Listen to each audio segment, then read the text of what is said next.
अल्लाहु अल्लाहु अल्लाहु अल्लाह अल्लाहु अल्लाहु।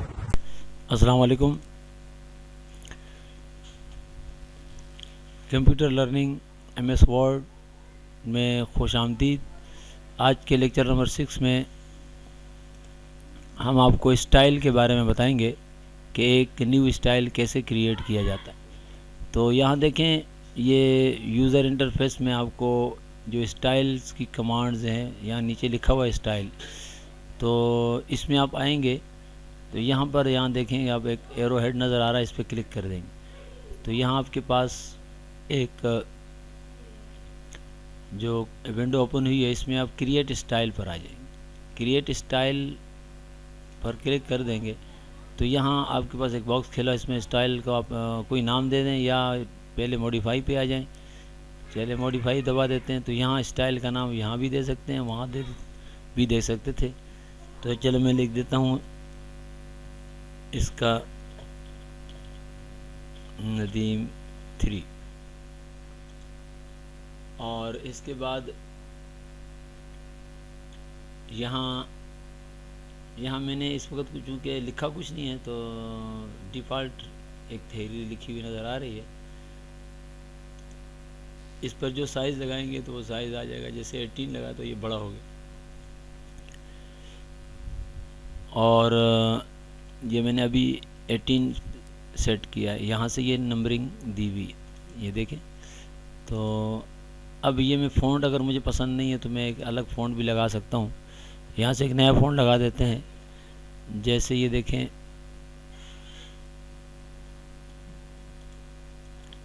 ये आपके सामने नज़र आ रहा है। कोई और भी चेक कर लेते हैं। देखिए ये नज़र आ रहा है।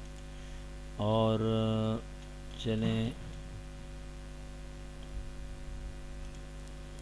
ये भी एक स्टाइल है।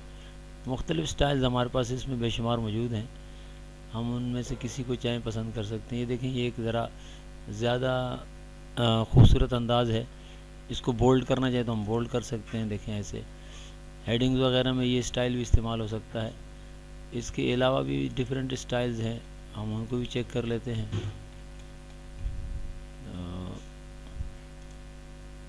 ये भी है।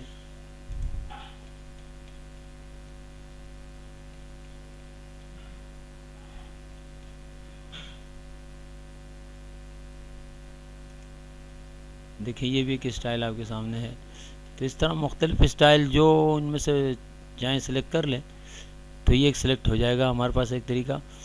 अब हम चाहते हैं कि ये हमारे पास सेव हो जाए तो यहाँ नीचे हमारे पास एक बटन है, ओनली इन दिस डॉक्यूमेंट।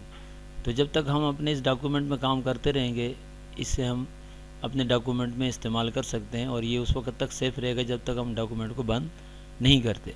और अगर हम चाहते हैं कि ये हमारा जो स्टाइल हमने पसंद किया है ये मुस्तकिल हमारे पास रहे, तो जब भी न्यू डॉक्यूमेंट खोलें ये मौजूद हो, तो यहाँ पर हम क्लिक कर देंगे। ये देखें, new documents based on this template.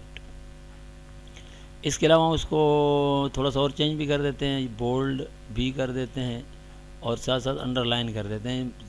गोया हम इसे फॉर एग्ज़ाम्पल हेडिंग्स वगैरह के लिए लेना चाहते हैं। और इसके बाद अगर हम इसे ओके कर देंगे तो ये देखें, ये आपके पास स्टाइल वाला जो कमांड्स है उसमें ये लिखा हुआ नज़र आ रहा है, नदीम 3। अब मैंने यहाँ लिखा कुछ भी नहीं है, इस वक्त ये सेलेक्ट है। अगर मैं कुछ तहरीर लिखूँगा तो वो इसी स्टाइल में लिखी जाएगी, हेडिंग वाले स्टाइल में। जैसे मैं लिखता हूँ लर्निंग कंप्यूटर।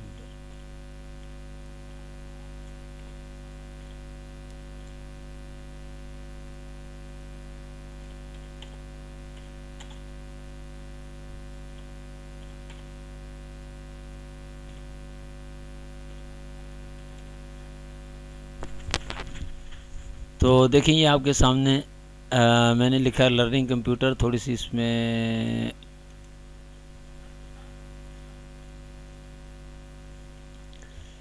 तो ये जैसे मैंने ये स्टाइल सेट किया हुआ है तो ये इसने उसी में लिखा हुआ है इसको ऑलरेडी।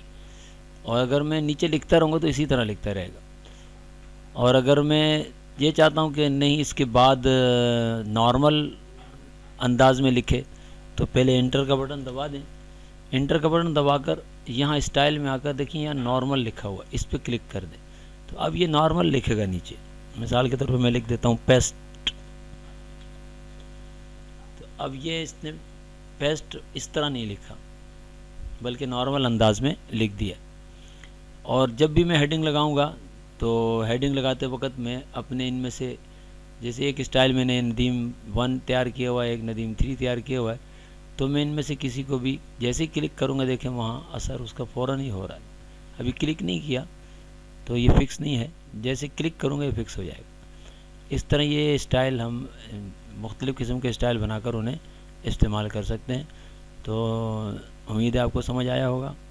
इंशाल्लाह आगे अगले लेक्चर में हम नई चीज़ सीखेंगे। अल्लाह हाफिज़।